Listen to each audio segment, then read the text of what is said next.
નમો અરિહંતાણં નમો સિદ્ધાણં નમો આયર્યાણં નમો ઉજ્જયાણં નમો લોયે સૌસાહુનં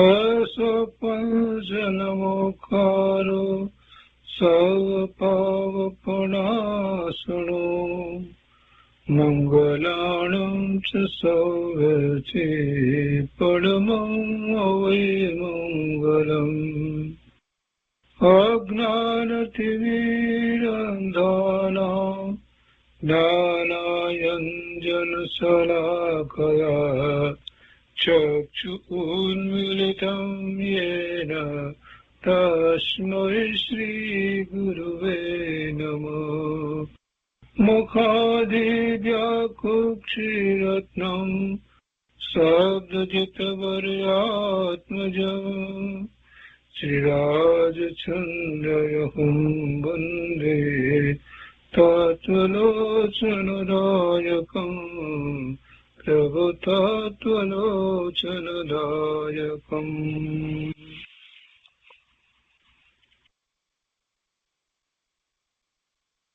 કૃપાળુદેવના વચનામૃતનો સ્વાધ્યાય. એમાં આપણે વ્યાખ્યાન સાર 2 નો સ્વાધ્યાય કરી રહ્યા છીએ. એના 5 બોલ સુધી સ્વાધ્યાય કર્યો છે. આગળ 6ઠ્ઠો બોલ લઈએ છીએ, 6ઠ્ઠો ભાગ લઈએ છીએ. મોરબી અષાઢ સુદનો શુક્રવાર સંવત 1956. પેટા બોલ પહેલો, જાતિસ્મરણ જ્ઞાન વિશે કહે છે. જાતિસ્મરણ જ્ઞાન વિશે જે શંકા રહે છે તેનું સમાધાન આ ઉપરથી થશે. જેમ બાલ્યાવસ્થાને વિશે જે કાંઈ જોયું હોય અથવા અનુભવ્યું હોય તેનું સ્મરણ વૃદ્ધાવસ્થામાં કેટલાકને થાય અને કેટલાકને ન થાય, તેમ પૂર્વભવનું ભાન કેટલાકને રહે અને કેટલાકને ન રહે. ન રહેવાનું કારણ એ છે કે પૂર્વ દેહ છોડતા બાહ્ય પદાર્થોને વિશે જીવ વળગી રહી મરણ કરે છે અને નવો દેહ પામી તેમાં જ આસક્ત રહે છે. તેને પૂર્વ પર્યાયનું ભાન રહે નહીં. આથી ઉલટી રીતે પ્રવર્તનારને એટલે અવકાશ રાખ્યો હોય તેને પૂર્વનો ભવ અનુભવવામાં આવે છે.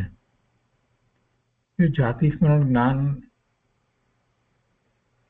દ્વારા જીવને એ નિર્ણય થાય છે કે પુનર્જન્મ છે.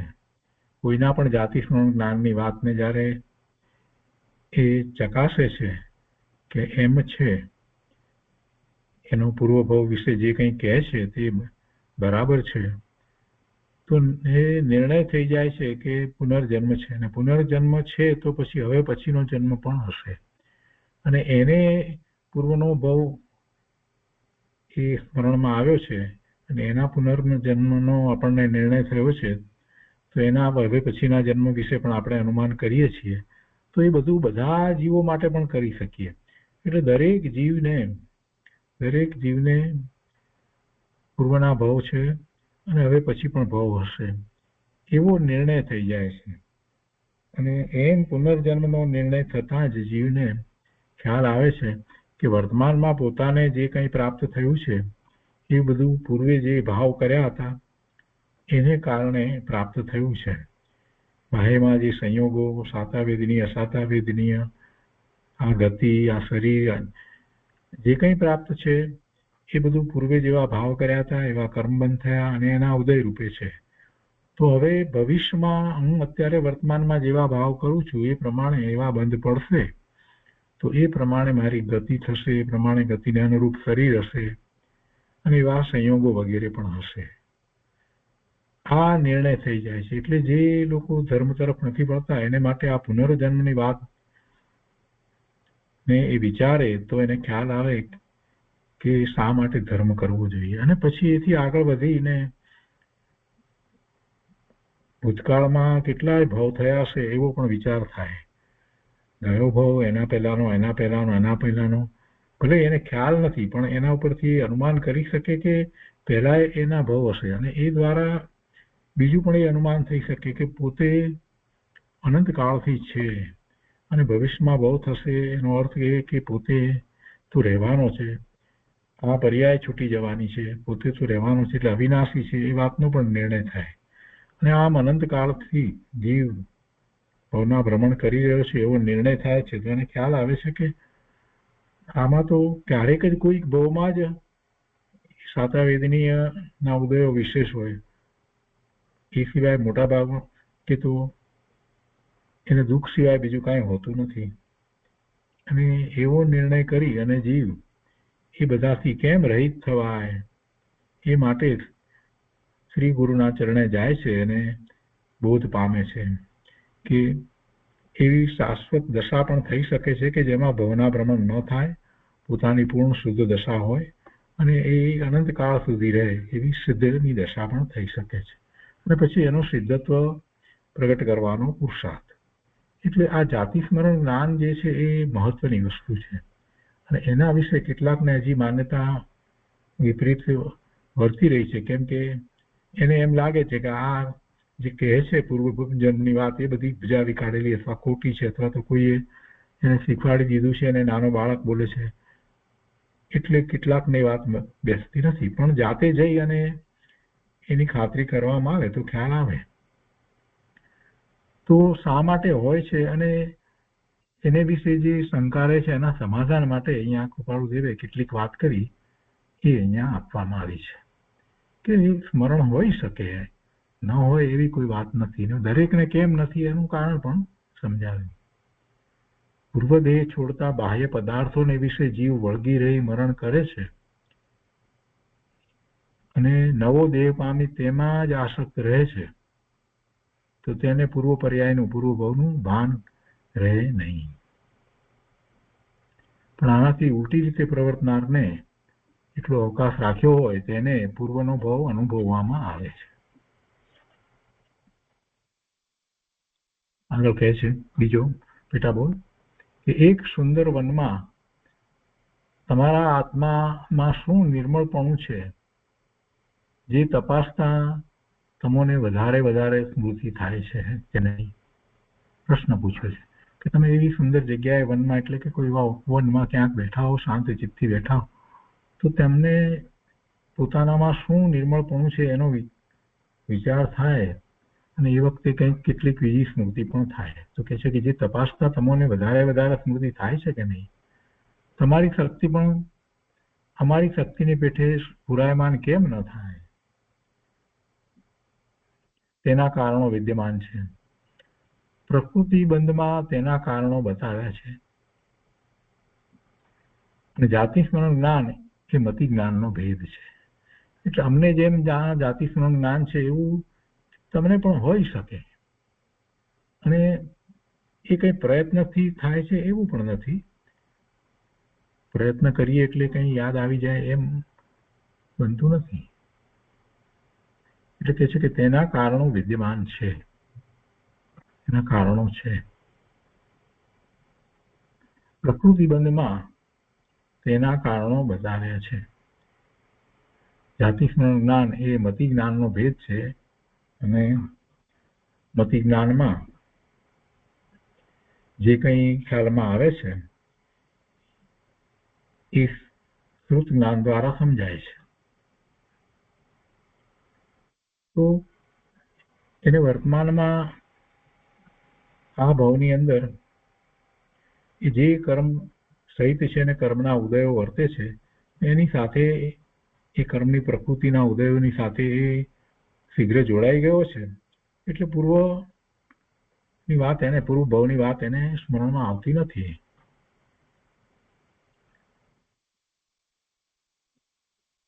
આગળ અહીંયા કહે છે એને વધારે સમજાવવા માટે કે એક માણસ 20 વર્ષનો અને બીજો માણસ 100 વર્ષનો થઈ મરી જાય, તે બેઉ જણે 5 વર્ષની ઉંમરે જે જોયું અથવા અનુભવ્યું હોય તે જો અમુક વર્ષ સુધી સ્મૃતિમાં રહે એવી સ્થિતિ હોય તો 20 વર્ષે મરી જાય તેને 21મે વર્ષે ફરીથી જન્મ્યા પછી સ્મૃતિ થાય. પણ તેમ થતું નથી. એવું હોય કે 25 વર્ષ સુધી સ્મૃતિમાં રહે તો જે 20 વર્ષે મરી જાય એને પછી એના 5 વર્ષ સુધી સ્મૃતિમાં એ બધું રહેવું જોઈએ બીજા ભાવમાં પણ એવું તો કાંઈ થતું નથી. અને પેલો જે 100 વર્ષનો જે થયો છે એને પછી યાદ ન રહેવું જોઈએ આ જ ભાવમાં, પણ એમ પણ નથી. એટલે એની સાથે કોઈ સંબંધ હોતો નથી કે અમુક વર્ષ સુધી સ્મૃતિમાં રહે, એવું કાંઈ હોતું નથી. એટલે એક વાત કરે છે કે એવી સ્થિતિ હોય તો 20 વર્ષે મરી જાય તેને 21મે વર્ષે ફરીથી જન્મ્યા પછી સ્મૃતિ થાય, પણ એમ થતું નથી. કારણ કે પૂર્વ પર્યાયમાં તેને પૂરતા સ્મૃતિના સાધનો નહીં હોવાથી પૂર્વ પર્યાય છોડતા મૃત્યુ આદિ વેદનાના કારણને લઈને નવો દેહ ધારણ કરતા ગર્ભાવાસને લઈને, બાળપણમાં મૂંઢપણાને લઈને અને વર્તમાન દેહમાં અતિ લીનતાને લઈને પૂર્વ પર્યાયની સ્મૃતિ કરવાનો અવકાશ જ મળતો નથી. આ બધા કારણથી એને જાતિ સ્મરણ થતું નથી. તથાપિ જેમ ગર્ભવાસ તથા બાળપણું સ્મૃતિમાં રહે નહીં તેથી કરી તે નહોતા એમ નથી. એ યાદ ન હોય આપણને. આપણે જન્મથી માંડી અને 4-5 વર્ષના થયા ત્યાં સુધીની વાતો આપણને યાદ ન હોય તો એનો અર્થ એવો નથી કે એ દરમિયાનમાં જે થયું હતું એ ન થયું હતું, એમ નહીં. એ થયું હતું.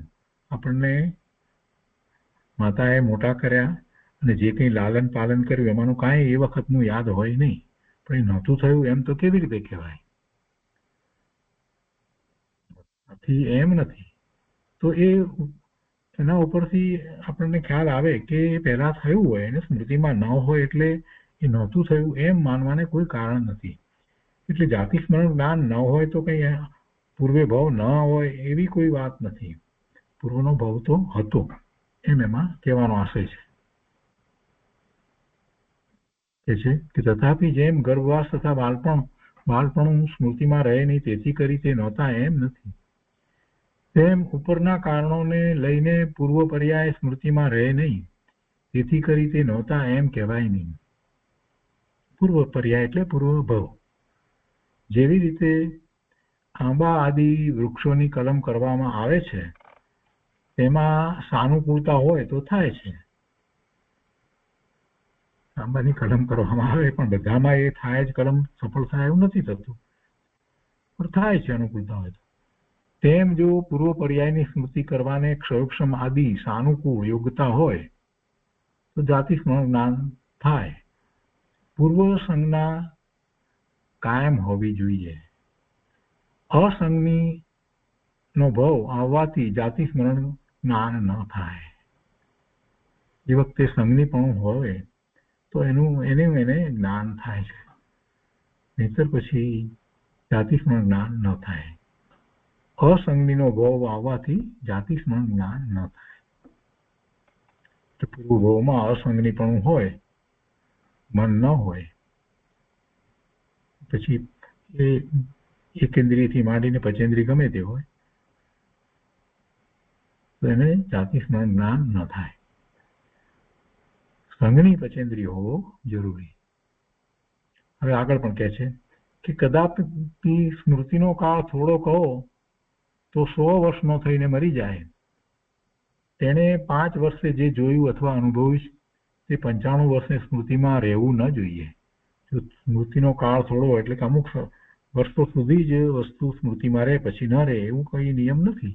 પણ જો એવો નિયમ હોય તો પછી જેને મોટી ઉંમર થઈ છે એને બધું બાળપણનું કાંઈ યાદ ન હોય, પણ એવું તો જોવામાં નથી આવતું. આપણે જાણીએ છીએ કે વૃદ્ધાવસ્થામાં પણ બાળપણની કેટલી બધી વાતો યાદ હોય છે. એટલે એ વાત અહીંયા ધરી છે કે કદાપી સ્મૃતિનો કાળ થોડો કહો તો 100 વર્ષનો થઈને મરી જાય તેણે 5 વર્ષે જે જોયું અથવા અનુભવ્યું તે 95 વર્ષે સ્મૃતિમાં રહેવું ન જોઈએ. પણ જો પૂર્વ સંજ્ઞા કાયમ હોય તો સ્મૃતિમાં રહે. ત્રીજું એના પછી કહે છે કે આત્મા છે, આત્મા નિત્ય છે અને એના પ્રમાણો. આ પૂર્વભાવની વાત કરી, જાતિ સ્મરણની વાત કરી અને પૂર્વભાવ છે એટલે એનો અર્થ કે એમાં આત્માનું નિત્યપણું એ રીતે બતાવ્યું છે. અને હજી આગળ એ વાતને કરે છે કે આત્મા નિત્ય છે, પૂર્વે પણ એ હતો. પૂર્વે હતો તો એનો કોઈ ને કોઈ ભાવ હતો. 4 ગતિમાંની કોઈ એક ગતિ એની હતી. ઉદાહરણ દ્વારા સમજાવે છે કે બાળકને ધાવતા ખટખટાવવાનું કોઈ શીખવે છે, તે પૂર્વ અભ્યાસ છે. બીજું, સર્પ અને મોરને, હાથી અને સિંહને, ઉંદર અને બિલાડીને સ્વાભાવિક વેર છે, તે કોઈ શીખવાડતું નથી. પૂર્વભવના વેરની સ્વાભાવિક સંજ્ઞા છે, પૂર્વ જ્ઞાન છે. એટલે જીવને એવા સંસ્કારો પડ્યા છે, સંજ્ઞા કહેતા સંસ્કારો એવા પૂર્વના પડ્યા જ છે. એટલે જ્યારે એવા સંયોગો આવે છે ત્યારે એ સંસ્કારો પાછા દેખાય છે. બધું કંઈ જન્મથી કોઈ શીખવાડે છે? સાપને અને મોરને એ જન્મે ત્યાર પછી એને કોઈ બીજા એના પેરેન્ટ એ મોર કે સર્પ જે બીજા હશે એ કંઈ શીખવાડે છે કે આ તમારે વેર રાખવો હાથી ને સિંહને ઉંદર ને બિલાડીને? પણ સ્વાભાવિક છે, કેમ કે એવા સંસ્કારો જીવને અનાદિના પડ્યા છે.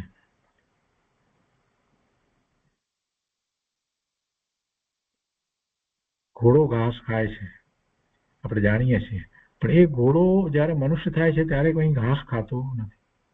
પણ ફરી પાછો જો એ ઘોડો થાય તો ફરી પાછો એ ઘાસ ખાવા લાગે છે, એને કંઈ શીખવાડવું પડતું નથી.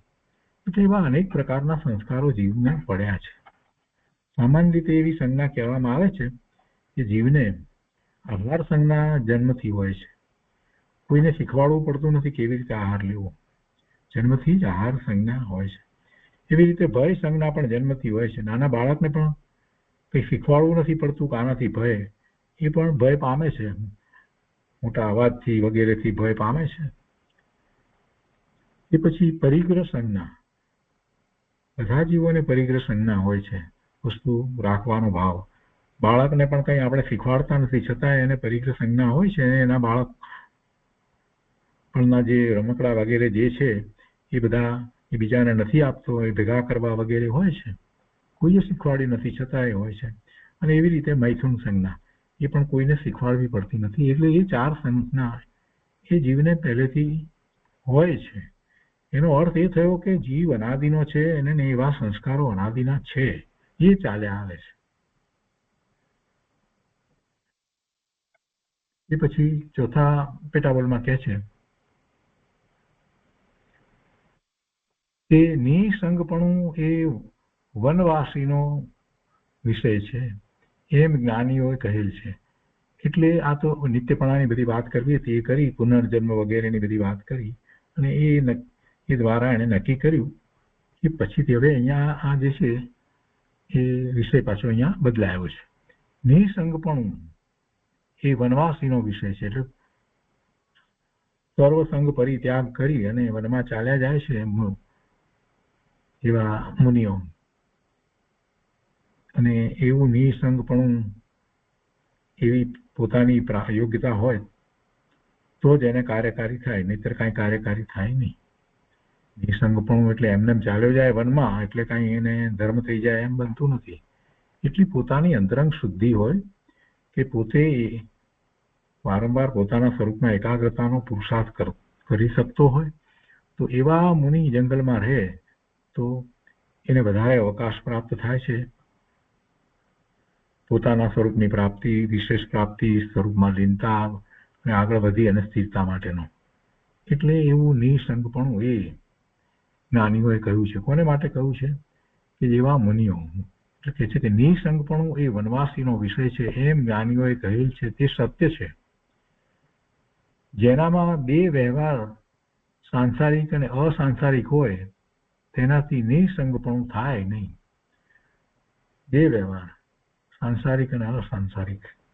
એટલે હજી જગતના પદાર્થોની રુચિ હોય, એના પ્રત્યે ઉદાસીનતાનો ભાવ ન હોય, એમાં હિત બુદ્ધિ હોય, એવી વૃત્તિ, એવો વ્યવહાર, એ સાંસારિક વ્યવહાર. અને અસાંસારિક વ્યવહાર એટલે એને સંસાર ત્યાગ્યો હોય અને કંઈક દીક્ષા વગેરે ગ્રહણ કર્યું એવું હોય, તો છતાં હજી પેલી વૃત્તિ છૂટી ન હોય. હજી એમ હોય કે આ પુણ્યને કારણે પોતાની હવે ગતિ સારી થશે વગેરે, તો એનાથી નિસંગ પણ ખરેખર થઈ શકે નહીં. એને સંગ વિના ગમે નહીં. વર્તમાનમાં પણ એવું જોવામાં આવે છે. એકાંતમાં મૌન રહી અને સાધના કરવા વાળા એવા મુનિઓ બહુ ઓછા જોવા મળે છે.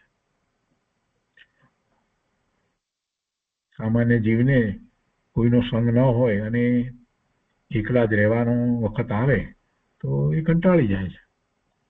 એટલે નિસંગ પણ એની માટે પાત્રતા જોઈએ, એવી યોગ્યતા જોઈએ, અને એને એવો પોતાના સ્વરૂપનો વિષય પ્રાપ્ત થવો જોઈએ. નહીતર ગમે તેટલા એને ગમતા સાધનો વગેરે આપો તો પણ એ નિસંગ નહીં રહી શકે. ધારો કે એને મૂવી જોવી ગમે છે તો એને 50 મૂવી લાવી એને આપી દો અને એને કહો કે તું આ એક જ રૂમમાં અહીંયા રહેજે ને ખાવાનું પણ તને અહીંયામાં પહોંચાડી દઈશું, નહીં રહી શકે.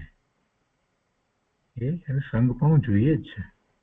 એટલે અહીંયા એ વાત કરી છે કે એવું સંગ પણ સાંસારિક અને અસાંસારિક હોય તેનાથી નિસંગ પણ થાય નહીં. નિસંગ પણ જેને અંતરમાં એવી રુચિ થઈ છે, સ્વરૂપનું લક્ષ રહ્યા કરે છે અને સાચી એવી રુચિ થઈ છે, એને જ એ કાર્યકારી થાય છે અને એ જ નિસંગ રહી શકે છે, બીજાના સંગ વિના રહી શકે છે. કેટલાક લોકો મૌન ધારણ કરે છે આમ રહીને, પણ પછી પાછા લખીને વાતચીત કરતા હોય તો ક્યાં મૌન ક્યાં રહ્યું? મૌનનો અર્થ શું છે? વિકલ્પો ન ઉઠવા, એવું મૌન હોય. એવું તો થતું નથી. અને વિકલ્પો ઉઠે એને એ પોતે પોતાની રીતે અંદરમાં જ સમાવી દે અને બીજાઓ સાથે વાર્તાલાપ કરવાનો વિચાર જ ના આવે તો સાચું મૌન પણ થાય. પણ એવું નથી થતું. એ લખીને બીજાઓ સાથે વાર્તાલાપ કરે છે. એટલે આવું મૌન પણ જે લોકો રાખે છે એનો કોઈ વિશેષ અર્થ કરતો નથી. એનાથી કાંઈ વિશેષ અર્થ કરતો નથી. અહીંયા નિસંગપણાની વાત કરી છે, એમાં એ વાત પણ સાથે આવી જાય છે. 5મો પેટાબોલ છે, એમાં કહે છે કે સંસાર છોડ્યા વિના અપ્રમદ ગુણ સ્થાનક નથી. અપ્રમદ ગુણ સ્થાનકની સ્થિતિ અંતર્મુહૂર્તની છે. સંસાર છોડ્યા વિના એટલે કે દીક્ષા ગ્રહણ કર્યા વિના અપ્રમદ ગુણ સ્થાનક ક્યાંથી આવે? અને સંસાર છોડ્યો એટલી જ વાત નથી. ખરેખર તો જેને સમ્યક દર્શન થયું છે અને પછી મુનિ દીક્ષા ગ્રહણ કરે છે, એની ભૂમિકામાં એને હજી સમ્યક દર્શન છે તો 4થું ગુણસ્થાન કે કદાચ 5મું હોય, પછી મુનિ થાય એટલે કઈ સીધું અપ્રમદ ગુણસ્થાન આવી જાય એવું હોતું નથી. આ વાત માટે ઘણા લોકોને એની સ્પષ્ટતા નથી. એટલે એમ માની લે છે કે દીક્ષા લીધી છે અને બસ હવે આપણે તો અપ્રમદ ગુણસ્થાન હોય છે, કંઈક ધ્યાન વગેરેનો પ્રયોગ કરે એટલે મિથ્યાત્વ ગયું ન હોય અને ક્યાંથી એ અપ્રમદ ગુણસ્થાન આવે? અપ્રમદ ગુણસ્થાન 7મું ગુણસ્થાન અત્યારે ભરત ક્ષેત્રને વિશે પંચમ કાળની અંદર બહુ જ ભાગ્યે જ જોવા મળે. એવા નિર્ગ્રંથ મુનિ, નગ્ન દિગંબર મુનિ હોય અને એમને એવી સાધના કરવી હોય, સ્વરૂપના લક્ષ્ય સમ્યક દર્શન થયું હોય ને પછીથી આગળ મુનિ દશાની અંદર એવા ધ્યાનમાં એવા પુરુષાર્થ કરતા હોય, એવા કોઈક હોય એને એ અપ્રમદ ગુણસ્થાન 7મું ગુણસ્થાન આવે. અને એનો સમય અંતર્મુહૂર્તનો હોય છે. જો એ અંતર્મુહૂર્ત કરતા વધારે સમય એવી રીતે નિર્વિકલ્પ ધ્યાનમાં અપ્રમદ દશામાં રહે તો શ્રેણી ચડી જાય. એટલે વર્તમાનમાં તો અહીંયા ભરત ક્ષેત્રને વિશે એ અપ્રમદ ગુણસ્થાન 7મા ગુણસ્થાનની સ્થિતિ અંતર્મુહૂર્તની હોય છે એટલું જ. પણ એ કંઈ બહુ સામાન્ય વાત નથી કે નિર્ગ્રંથ મુનિ દરેક મુનિને એવું 7મું ગુણસ્થાન હોય છે. કોઈક સમ્યક દ્રષ્ટિ હોય એની અંતરંગ ભૂમિકા 4થા ગુણસ્થાન જેવી કે 5મા ગુણસ્થાન જેવી હોય અને આમ 12મા ચોખ્ખું દ્રવ્યલિંગ હોય તો પણ કંઈ 7મું ગુણસ્થાન આવી જાય એમ નથી. 7મા ગુણસ્થાનનો અપૂર્વ પુરુષાર્થ હોય છે ત્યારે 7મું ગુણસ્થાન આવે છે, અપ્રમદ ગુણસ્થાન. અને એ ચોથા પાંચમા પછી છઠ્ઠું નથી આવતું, પણ સાતમું આવે ને સાતમેથી એ પછી પાછા સ્વવિકલ્પ થાય છે તો છઠ્ઠું ગુણસ્થાન કહેવાય છે. એટલે ક્રમ એવો પણ નથી કે ચોથું પાંચમું છઠ્ઠું સાતમું એમ નથી હોતું. ચોથા કે પાંચમા ગુણસ્થાનની દશામાં જે જીવ છે એ ચોથા ગુણસ્થાને અવિરત સમ્યક દ્રષ્ટિ છે, પાંચમે એ સંયમ ધારણ કરે છે, 12 વ્રતધારી શ્રાવક થયા છે, 11 પ્રતિમાધારી શ્રાવક થયા છે, તો એ દેશ વીરતી છે. અને પછી પૂર્ણ વીરતી થાય છે, દીક્ષા ગ્રહણ કરે છે, નગ્ન દિગંબર મુનિ થાય છે, એને સાતમું ગુણસ્થાન હોય. એટલે આ બધી વાત શાસ્ત્રમાં જે રીતે જેમ કહેવાય છે તે રીતે જ સમજવી જોઈએ. સંસાર છોડીએ એટલે સાતમું આવે એમ હોતું નથી. એ પછી છઠ્ઠો પિટાવળ છે, એમાં કહે છે કે અમે સમજ્યા છીએ, શાંત છીએ એમ કહે છે તે તો ઠગાયા છે. અમે સમજ્યા છીએ, શાંત છીએ એમ કહે છે તે તો ઠગાયા છે. જ્યાં સુધી સમ્યક દર્શન થાય નહીં ત્યાં સુધી જે કાંઈ સમજ છે એ તો માહિતી જ્ઞાન રૂપે છે. દ્રવ્યસ્વરૂપનો અભ્યાસ કરી અને જે સમજ પ્રાપ્ત કરી, ઘણી સમજ પ્રાપ્ત કરે, ઘણા શાસ્ત્રોનો અભ્યાસ કર્યો હોય, બરાબર હોય, બીજાઓને સારી રીતે સમજાવી શકે એમ પણ થાય. એટલે એમ લાગે કે આપણને સમજણ પડી છે, પણ સાચી સમજણ તો ત્યારે જ કહેવાય કે જ્યારે જે સમજ્યા છે એ પ્રયોગમાં મૂકી અને નિર્વિકલ્પ ધ્યાનમાં અનુભૂતિ કરે ત્યારે એ સમજણ કહેવાય. એટલે સમજ્યા પછી શાંતિ હોય. શાંત છીએ એમ કહ્યું ને, સમજ્યા છીએ પછી શાંત છીએ, તો શાંતિ છે નહીં, આત્મામાંથી આવતા આનંદ સુખ શાંતિનો અનુભવ થયો છે એને શાંતિ છે.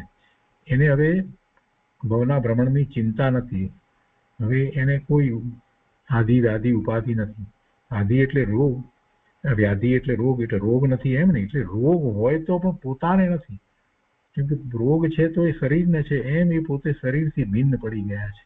અને બીજી કોઈ પણ પ્રકારની આદિ કે ઉપાધિ એને માનસિક રીતે હોતી નથી. એની દ્રષ્ટિ સ્વરૂપ તરફ રહે છે, એટલે પોતે તો એ બધાથી જુદો ભિન્ન છે, એટલે એને શાંતિ હોય છે, સમ્યક દ્રષ્ટિને શાંતિ હોય છે. પણ છતાંય આ શાસ્ત્ર અભ્યાસને કારણે કેટલીક વાત સમજાઈ હોય એટલે એમ જો માની લે તો એનો પુરુષાર્થ પછી અટકી જાય છે. જેવો પુરુષાર્થ કરવો જોઈએ એવો પુરુષાર્થ પછી થતો નથી, એ ભ્રમમાં રહી જાય છે, એટલે ઠગાયા છે એમ કહ્યું છે.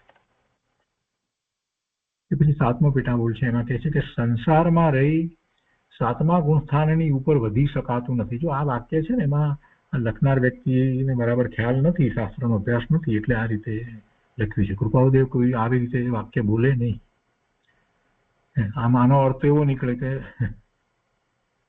સાતમા ગુણસ્થાન સંસારમાં રહીને જવાય એમ થયું. સંસારમાં રહી સાતમા ગુણસ્થાનની ઉપર વધી શકાતું નથી, એટલે સાતમા ગુણસ્થાન સુધી પહોંચાય સંસારમાં, એવો અર્થ નીકળ્યો. એવો નથી. સાતમે ક્યાંથી પહોંચે? સંસારમાં રહીને ઉપર તો કયું? સંસાર છોડ્યા વિના અપ્રમત ગુણસ્થાન આવતું નથી, એ જ સાતમું છે. સાતમું ગુણસ્થાન એ અપ્રમત છે. સંસારમાં તો હોય જ નહીં, સંસારમાં હોય નહીં. અને જે સાધ્વી છે એને પણ સાતમું ગુણસ્થાન ન હોય. સમ્યક દર્શન હોય, સમ્યક દર્શન પછી દીક્ષા લે અને એવો ઉત્તમ પુરુષાર્થ પણ કરે અને પાંચમા ગુણસ્થાન સુધી પહોંચે. અંતરંગ દશા પાંચમા ગુણસ્થાનની થાય, પણ સાતમું ગુણસ્થાન હોય નહીં. ત્રિપર્યાયની અંદર એ નથી થઈ શકતું, કેમ કે એને પૂર્ણપણે નિર્ગ્રંથ પણ નથી, બાહ્યમાં હજી વસ્ત્ર સહિત છે. એટલે એવા સાધ્વી હોય એને પાંચમું ગુણસ્થાન હોય, સાતમું હોય નહીં. આ દિગંબર મત પ્રમાણે જે બધી વાત છે એ શાસ્ત્રમાંથી જે રીતે આવી છે એ રીતે આપણે વાત કરીએ છીએ. હું સંસારમાં રહી ને સાતમા ગુણસ્થાનનો તો કોઈ પ્રશ્ન જ નથી ઉપસ્થિત થતો, પણ સાતમા ગુણસ્થાનથી આગળ કોઈને સાતમું ગુણસ્થાન નિર્ગ્રંથ મુનિ એવા કોઈ હોય તો એને પણ સાતમા ગુણસ્થાનથી આગળ વધી શકાતું નથી. ક્યાં? અહીંયા ભરત ક્ષેત્રને વિશે પંચમ કાળમાં. એટલે એના પછી વાત તો બીજી કરવી હતી, એ વાત હવે પછી આવે છે કે એથી આગળ નથી વધી શકાતું. આથી સંસારીને નિરાશ થવાનું નથી, પણ તે ધ્યાનમાં રાખવાનું છે. એટલે સંસારીને નિરાશ થવાનું નથી ને બીજા કોઈએ નિરાશ થવાની જરૂર નથી. જે સમ્યક દ્રષ્ટિ છે સાચા ધર્મી છે એ તો એ વાતને સમજે છે, એમાં નિરાશાનો કોઈ પ્રશ્ન જ નથી. સમ્યક દર્શન થયું છે, સમ્યક દર્શન થયું છે એટલે બીજ ઉગી છે તો પૂર્ણિમા થવાની છે, એટલે કે કેવળ જ્ઞાન સુધીની દશા થવાની જ છે અને સિદ્ધ દશા પ્રાપ્ત થવાની જ છે. એને તો નિર્ણય થઈ ગયો છે સમ્યક દર્શન થયું ત્યારથી. પણ સંસારીને એ વાતને સમજવાની છે કે અહીંયાથી અત્યારે એવી ભૂમિકા ન થાય, કોઈને કેવળ જ્ઞાન ન થાય તો એનો અર્થ એમ નથી કે બીજેથી પણ નથી થતું. મહાવીર ક્ષેત્રને વિશે અત્યારે વર્તમાનમાં પણ જીવોને સમ્યક દર્શનથી માંડી અને કેવળ જ્ઞાન સુધીની જુદી જુદી એવી ભૂમિકા દશા એવી હોય છે. એ બધા મોક્ષ માર્ગમાં છે. એટલે જે સમ્યક અહીંયા પ્રગટ કરે છે એ કઈ ચાલ્યું જતું નથી. એક વખત સમ્યક દર્શન થયા પછીથી એ કઈ ચાલ્યું જતું નથી. એ સમ્યક દર્શન થયા પછીથી એને જો આયુષનો બંધ પડ્યો હોય તો એ દેવ થાય, ને એ પછી સમ્યક દ્રષ્ટિ દેવ ચોથા ગુણસ્થાનની દશામાં હોય અને એ પછીથી નિયમથી મનુષ્ય થાય, પુરુષ થાય અને ફરી પાછો દીક્ષા લઈ અને મુનિ દશા અંગીકાર કરે તો એ રીતે સાતમા ગુણસ્થાનની દશામાં આવે અને જો અપૂર્વ એવો પુરુષાર્થ કરે અને શ્રેણી ચડી જાય, એમાં ક્ષપક શ્રેણી ચડે તો કેવળ જ્ઞાન પ્રગટ કરે. એટલે અહીંયા ભરત ક્ષેત્રને વિશેથી અમુક વસ્તુ નથી થતી છતાં પણ મોક્ષ માર્ગનો પુરુષાર્થ તો થાય જ છે, અહીંથી નહીં તો બીજેથી. એટલે કે જ્યાં જે વખતે જ્યાંથી કેવળ જ્ઞાન થઈ શકતું હોય, કદાચ એવું પણ બને કે દેવનું આયુષ્ય હોય, ઘણું લાંબુ આયુષ્ય હોય એને પૂર્ણ કરી અને પછી ભરત ક્ષેત્રને વિશેથી જ્યારે ભગવાન અહીંયા વિરાજતા હોય એ વખતે જન્મ થાય તો અહીંયાથી પણ થાય. એટલે એ વાતને અહીંયા સમજાવે છે. એ પછી આઠમો બોલ છે. આઠમા પેટા બોલમાં કહે છે, પછી પેલી જાતિ સ્મરણની ને સ્મૃતિની વાત અહીંયા આઠમા બોલમાં લીધી છે. એટલે ક્રમ એમને જાળવ્યો નથી ભાઈ, એ લખનાર છે એમને. તો કહે છે કે પૂર્વે સ્મૃતિમાં આવેલી વસ્તુ ફરી શાંતપણે સાંભળે, ફરી શાંતપણે સંભાળે, યાદ કરે તો યથાસ્થિત સાંભળે, યાદ આવે. પોતાનું દ્રષ્ટાંત આપતા જણાવ્યું કે, એટલે કૃપાળુદેવે પોતાનું દ્રષ્ટાંત આપતા જણાવ્યું કે પોતાને ઈડર અને વશોની શાંત જગ્યાઓ સંભાળવાથી તદ્રુપ યાદ આવે છે. કૃપાળુદેવને એ બધું સ્મૃતિમાં હતું, પૂર્વનું ઘણા ભાવનું એમને જ્ઞાન હતું ને, એટલે એ જગ્યાએ જયારે આવ્યા ત્યારે એમને એ સ્મૃતિમાં આવ્યું કે આ જગ્યાએ આમ થયું હતું, પૂર્વે અમે અહીંયા આવ્યા હતા. એ ઈડરમાં પણ એવી રીતે જ્યાં કટિયા પહાડ ઉપર એક શિલા છે તો એ શિલા ઉપર મને બેસી અને મુનિનો ઉપદેશ આપ્યો ત્યારે કહ્યું હતું તમે પૂર્વે અહીંયા મેં આવ્યા હતા, અહીંથી વિચર્યા હતા. એ બધી વાત ત્યારે કરી. એવી રીતે અહીંયા વર્ષોની કોઈક શાંત જગ્યાએ આવ્યા તો એમને એ વાત પણ યાદ આવી, એટલે એમણે એ વાત કરી. તો કહે છે કે પોતાનું દ્રષ્ટાંત આપતા જણાવ્યું કે પોતાને ઈડર અને વર્ષોની શાંત જગ્યાઓ સંભાળવાથી તદ્રુપ યાદ આવે છે. તેમજ ખંભાત પાસે વડવા ગામે સ્થિતિ થઈ હતી, ત્યાં વાવ, પછી ત્યાં થોડી ઊંચી ભેખડ પાસે વાડથી આગળ ચાલતા રસ્તો, પછી શાંત અને શીતળ અવકાશની જગ્યાઓ હતી. તે જગ્યાએ પોતે શાંત સમાધિસ્થ દશામાં બેઠેલા, તે સ્થિતિ આજે પોતાને 500 વાર સ્મૃતિમાં આવી છે. 500 વખત સ્મૃતિમાં આવી છે. બીજાઓ પણ તે સમયે ત્યાં હતા, પણ બધાને તેવી રીતે યાદ ના આવે, કારણ કે તે ક્ષયોગ તમને આધીન છે. સ્થળ પણ નિમિત્ત કારણ છે. એ સ્થળે આવ્યા એટલે યાદ આવ્યું. એટલો એમનો જ્ઞાનનો ક્ષયોક્ષમ અને અતિ મંદ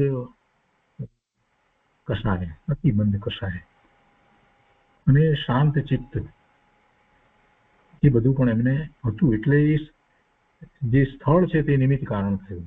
એ સ્થળે આવ્યા એટલે યાદ આવ્યું કહો આ જગ્યા, તો આ જગ્યાએ તો પૂર્વે અમે આવ્યા હતા, એમ કરી અને એ વાત યાદ આવે છે.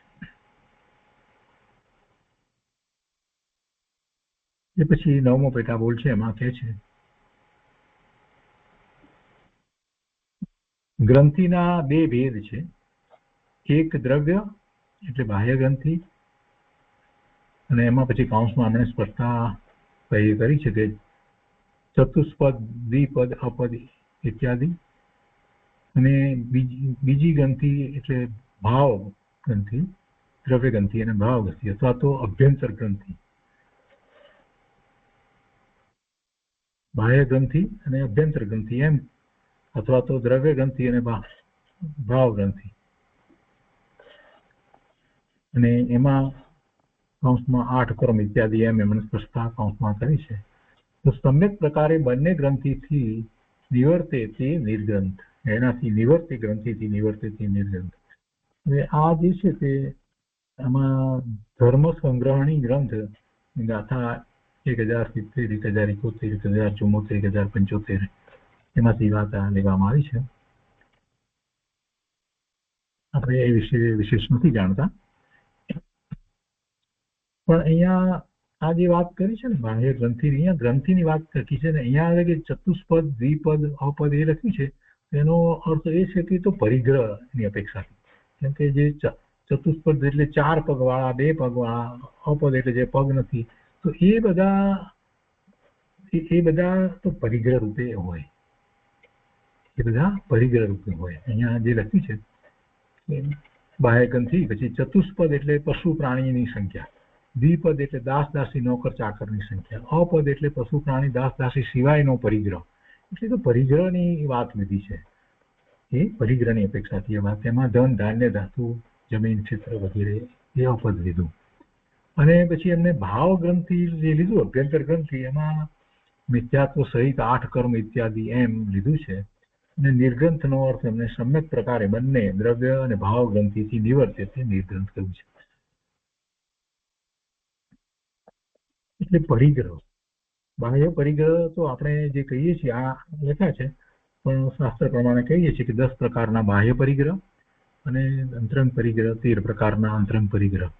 અને એ બધા પરિગ્રહથી રહિત એવું નિર્ગ્રંથપણું હોય છે. એ બધા પરિગ્રહથી રહિત નિર્ગ્રંથપણું હોય છે એવું પણ શાસ્ત્રમાં વચન આવે છે. જે કસાયો છે ને, ક્રોધ, માન, માયા, લોભ અને 9 પ્રકારના 9 કસાય, એ 13 કસાયો એ અભ્યંતર પરિગ્રહ છે, એ જીવનો અભ્યંતર પરિગ્રહ છે.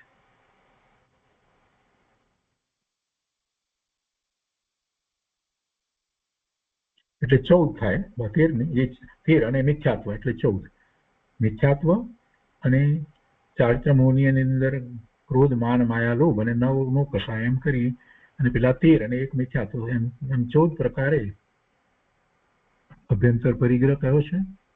અને 10 પ્રકારના બાહ્ય પરિગ્રહ જે આપણે સામાન્ય રીતે કહીએ છીએ, બધા વસ્તુ વગેરેના, ધન, મિલકત, દાસ દાસી, ફર્નિચર વગેરે, એ બધું 10 પ્રકારનો પરિગ્રહ છે. તો એ પરિગ્રહ રહિત દશાને નિર્ગ્રંથ પણ કહેવાય છે. અહીંયા 9મા બોલ પછી 10મા બોલમાં કહે છે કે મિથ્યાત્વ, અજ્ઞાન, અવિરતિ આદિ ભાવ જેને છોડવા જ નથી, તેને વસ્ત્રનો ત્યાગ હોય તો પણ તે પારલૌકિક કલ્યાણ શું કરે, એટલે પરમાર્થે કલ્યાણ શું કરે. વસ્ત્રનો ત્યાગ હોય એટલે એને દિગંબર દીક્ષા ગ્રહણ કરી હોય તો પણ મિથ્યાત્વ, અજ્ઞાન, અવિરતિ આદિ ભાવ ને જે પકડી રાખ્યા હોય, ગ્રહી રાખ્યા હોય, તો એને પરમાર્થે કાંઈ કલ્યાણ થતું નથી. મિથ્યાત્વ ગયા વિના મોક્ષ માર્ગની શરૂઆત થતી નથી. બાહ્ય ચારિત્ર શુદ્ધ હોય તેથી શુભ ભાવને કારણે એને કેટલીક અનુકૂળતાઓ પ્રાપ્ત થાય, જીનવાણી પ્રાપ્ત થાય, અને પુણ્યના બંધ એવા પડે, અને દ્રષ્ટિ એ તરફની હોય, દીક્ષા એ લીધી હોય કે પોતાના સ્વરૂપની પ્રાપ્તિ કરી અને સિદ્ધત્વ પ્રગટ કરવું છે, તો એને એવા નિમિત્તો પણ મળે, એ બધું પ્રાપ્ત થાય. પણ છતાંય એને સમ્યક્તનો પુરુષાર્થ તો ખૂબ રુચિપૂર્વક કરવો જ પડે, એના વિના તો ચાલે નહીં. અને અજ્ઞાન કોને કીધું છે? મિથ્યાત્વ સહિત જે જ્ઞાન છે એને અજ્ઞાન કહ્યું છે. એટલે મિથ્યાત્વ સહિત જે કંઈ છે જ્ઞાન એને પણ એને એનાથી નિવર્તવું પડે. મિથ્યાત્વ રહિત થાય ત્યારે જ એનું જ્ઞાન છે તે સાચા અર્થમાં જ્ઞાન કહેવાય. ભલે એને દ્રવ્યસ્વરૂપનો અભ્યાસ હોય, માહિતી જ્ઞાન હોય, પણ જ્યાં સુધી મિથ્યાત્વ ગયું નથી ત્યાં સુધી એને જ્ઞાની કહેવાતો નથી. એટલે કદાચ એ એવો અભ્યાસ કરે અને દીક્ષા ગ્રહણ કરી હોય, એ બધું હોય તો પણ એને સમ્યક્ત્વ વિના તો ધર્મની શરૂઆત થતી નથી, મોક્ષ માર્ગની શરૂઆત થતી નથી. અહીંયા તો જેને હજી એ મિથ્યાત્વ છોડવાની જે રુચિ નથી અને પોતાને જે કંઈ દ્રવ્યસ્વરૂપનો અભ્યાસ છે એ દ્વારા પોતાને એમ સમજતો હોય કે પોતાને તો પૂરતું જ્ઞાન છે, હવે વધારે કોઈ જ્ઞાનની જરૂર નથી, એવો વિકલ્પ હોય. અથવા તો એને વીરતી ન હોય, અવીરતી ભાવ, તો એવા ભાવ જેને છોડવા નથી અને માત્ર વસ્ત્ર છોડે દીક્ષા લઈ લે તો કોઈ લાભ થતો નથી, કલ્યાણ થતું નથી. એ પછી 11મો પેટાબોલ છે. એમાં કહે છે કે સક્રિય જીવને અબંધનું અનુષ્ઠાન હોય એમ બને જ નહીં, ક્રિયા છતાં અબંધ ગુણસ્થાનક હોતું નથી. સક્રિય એટલે જે ક્રિયા સહિત છે તે જીવને. હવે ક્રિયા છે એટલે એને યોગ તો છે અને યોગની સાથે યોગ જોડાણ છે તો એ ક્રિયા કરે ને. યોગ તો 13મા ગુણસ્થાને પણ છે, પણ એ યોગ સહિત એમનું પ્રવર્તન એવી રીતે નથી હોતું. એટલે આને તો એ ક્રિયા કરે છે તો ક્રિયા કરવાનો ભાવ છે, કરતા પણ હોય તો એ સક્રિય કહેવાય. એવા સક્રિય જીવને બંધ ન પડે એમ ક્યાંથી બને? એને અબંધ દશા એવું અનુષ્ઠાન હોય નહીં. સક્રિય જીવને અબંધનું અનુષ્ઠાન હોય એમ બને જ નહીં. ક્રિયા છે તો ક્રિયા કરવાનો એનો ભાવ છે, અને ક્રિયા કરવાનો ભાવ છે તો એને બંધ તો પડે જ. શુભ અથવા અશુભ બંધ તો એને પડે જ છે. ક્રિયા છતાં અબંધ ગુણસ્થાનક હોતું નથી.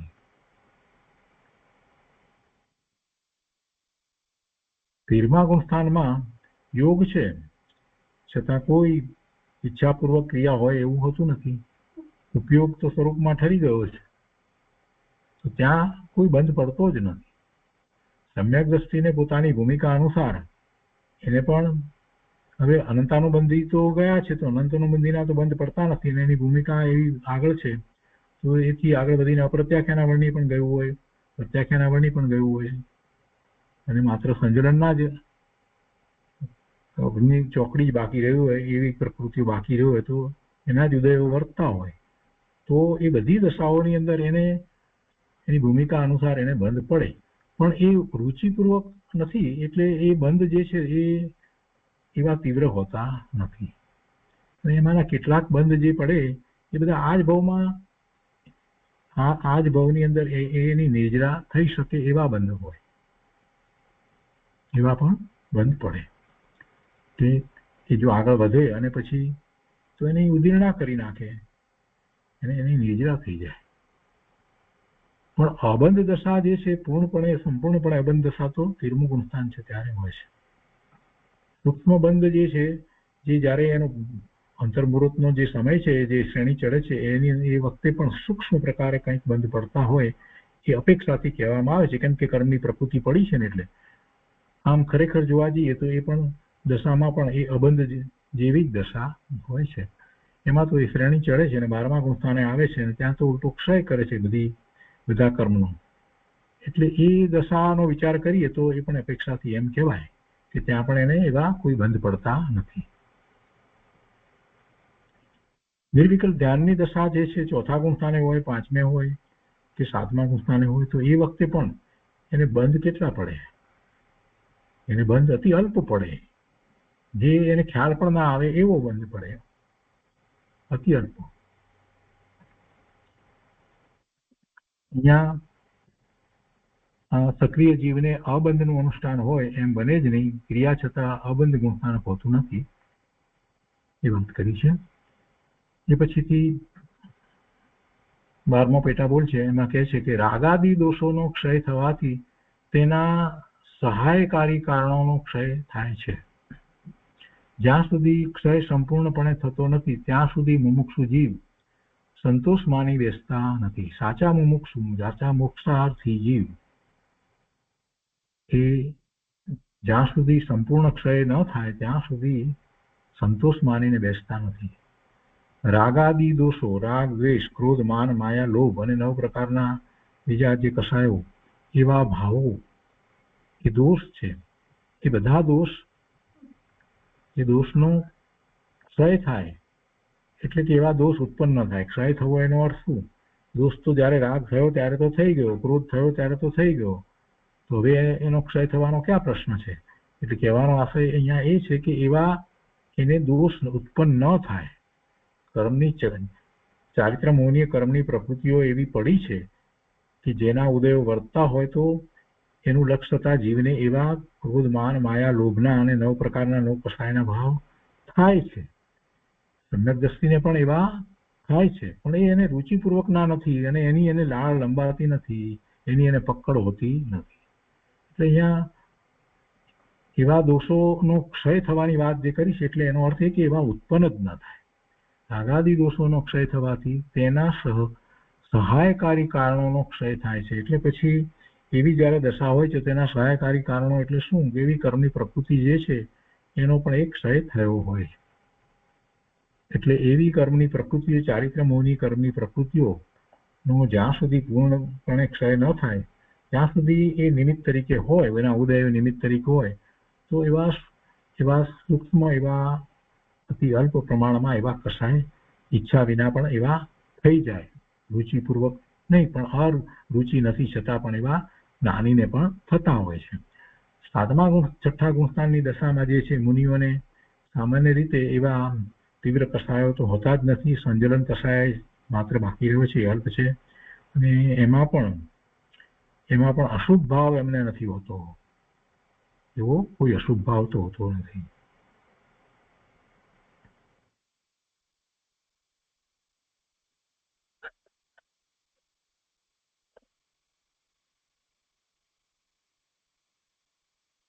અને એના પછી 13મા બોલમાં અહીંયા કહે છે કે રાગાદી દોષ અને તેના સહાયકારી કારણોના અભાવે બંધ થતો નથી. રાગાદીના પ્રયોગે કરી કર્મ હોય છે, રાગાદીના પ્રયોગે કરી કર્મ હોય છે, તેના અભાવે કર્મનો અભાવ સર્વ સ્થળે જાણવો. એક તો આ વાત લીધી જે રાગાદી દોષ અને એના સહાયકારી કારણો એટલે કર્મ, એના અભાવની વાત લીધી. અને ત્યાર પછી અહીંયા એક બીજી આ વાત લે છે કે રાગાદીના પ્રયોગે કરી કર્મ હોય છે, એટલે કે જ્યારે રાગ થાય છે તો જીવને કર્મનો બંધ પડે છે. જ્યારે જીવને રાગાદી એટલે એવા ક્રોધ, માન, માયા, લોભ એ બીજા 9 પ્રકારના 9 કસાય એવા ભાવ થાય છે, એમાં શુભ ભાવ પણ હોય, અશુભ ભાવ પણ હોય તો એને કર્મનો બંધ પડે છે, નવા કર્મનો બંધ પડે છે. અને તેના અભાવે કર્મનો અભાવ સર્વ સ્થળે જાણવું. એટલે એનો અભાવ થાય, નવા કર્મનો બંધ પડે જ નહીં, નવા કર્મનો બંધ પડે નહીં તો એને ખરેખર એ કર્મનો, તેના અભાવે કર્મનો અભાવ સર્વ સ્થળે જાણો તો જ એને કર્મનો અભાવ છે એમ કહેવાય. એટલે સાચા અર્થમાં એને નિર્જરા છે. અને સહકારી કારણ પહેલાના પૂર્વના કર્મ હતા એનો એક ક્ષય થયો, અને નવા કર્મ હવે એ બાંધતો નથી. એ દશાની અહીંયા આ વાત કરવામાં આવી છે. તો આજનો સ્વાધ્યાય અહીંયા સુધી રાખીએ છીએ.